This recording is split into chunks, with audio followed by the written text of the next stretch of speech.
harness is a spaghetti mess, and it started pouring fuel. Mystery fuel. I guess we should have put a couple jugs there to catch all that while it was flowing.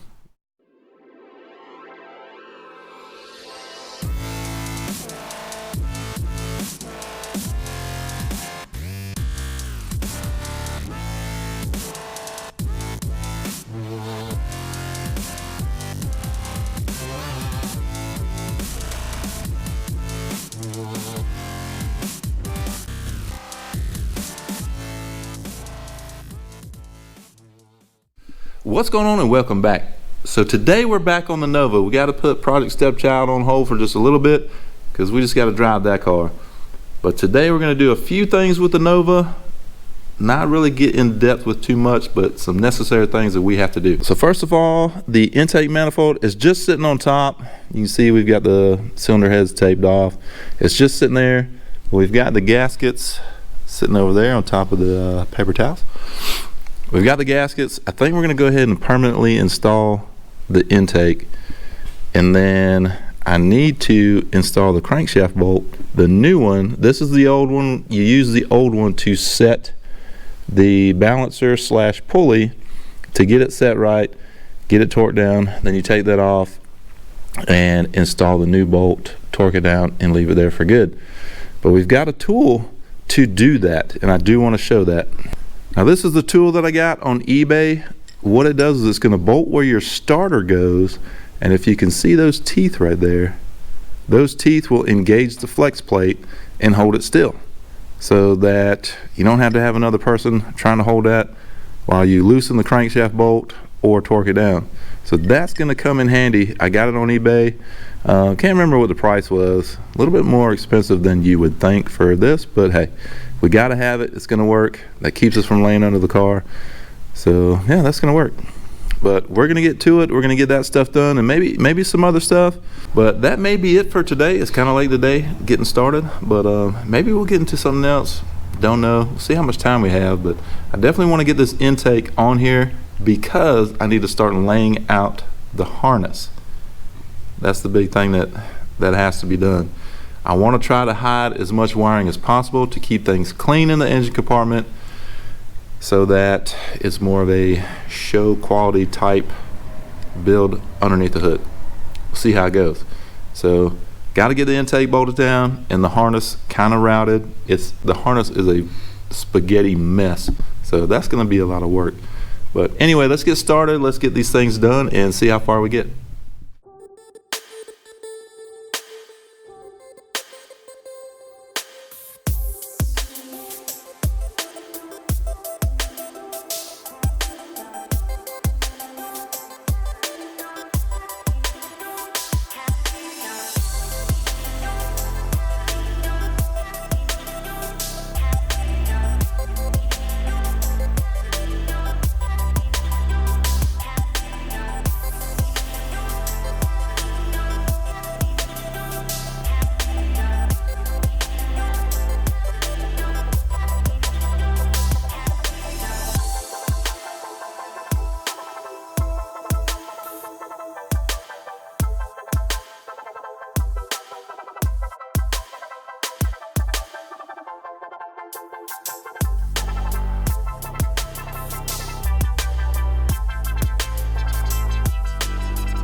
All right, so you saw that we've got the crank bolt installed. What I found online was 37 foot-pounds and then 140 degrees. I think we got it. I don't have anything to check the actual angle, the 140 degrees, but I went where I thought it would be. So we're gonna go with that. I think it's tight. It's like stupid tight.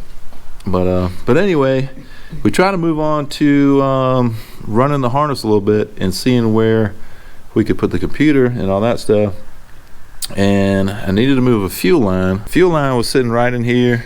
I don't know if any of y'all noticed from the other videos, but it was sitting right in here and I needed to move it out of the way. So pulled it through the frame, moved it out of the way, and it started pouring fuel. So as you can see, we've got all the doors open, but it starts pouring fuel. So crisis situation, let's pull the fuel tank. So we got the fuel tank pulled. So no more fuel tank. It's out. You see the straps there. Got that pulled, carried it outside, and we're like, well, let's see if there's gas in it. Kind of turned it a little bit and nothing came out, and it was actually really light. So mystery fuel. I guess we should have put a couple jugs there to catch all that while it was flowing, because it didn't seem like it was going to stop, but there was hardly any fuel in the tank. It makes no sense. I don't get it. There could not have been that much fuel in the line, because I've got a drip pan and it about filled it up, and it's probably a, what would you say, at least it hold 3 gallons at least or so. So I don't know, maybe we just emptied the tank and it was about to stop, you know, who knows. But anyway, we had to stop what we're doing, but we did get the fuel tank pulled. The fuel tank is pulled. It's good. It is out of the car and it's sitting outside because it stinks. And now hopefully all these fumes will get out of here. So I don't know, it's kind of a lesson. You got to be careful, stuff like that. You know, we saw the fuel start coming out, took action, pulled the tank, got it out of here. We're good to go. Now we're airing out the shop. So that may be it for today on the Nova. We may have to continue a little more. I did want to get a better idea of where to run this harness, but it may not happen today as far as figuring it out. But we're getting there. We did get some things done. We got the intake manifold bolted down, but the intake is bolted down. It's good to go. And as you can see, I started running the wiring for the harness. This is going to be the throttle cable. We should be able to use this. This is from the truck that the engine came from, and from what I understand, you can use it. It should be the correct length. But there's the mess of harness spaghetti. I mean, just not looking forward to that part, but I've got to get that figured out, because there's no way to crank this up until all that is good to go straight. But like I said, we're getting somewhere. We did get the crank bolt on. That's on. Some of the harness, and we got the fuel tank pulled. I don't know, successful day. Anyway, that's gonna do it. Let me quit rambling, because I always do that. Hope you liked this video. If you did, hit the like button. If you haven't subscribed, please do so, and we'll see you on the next one.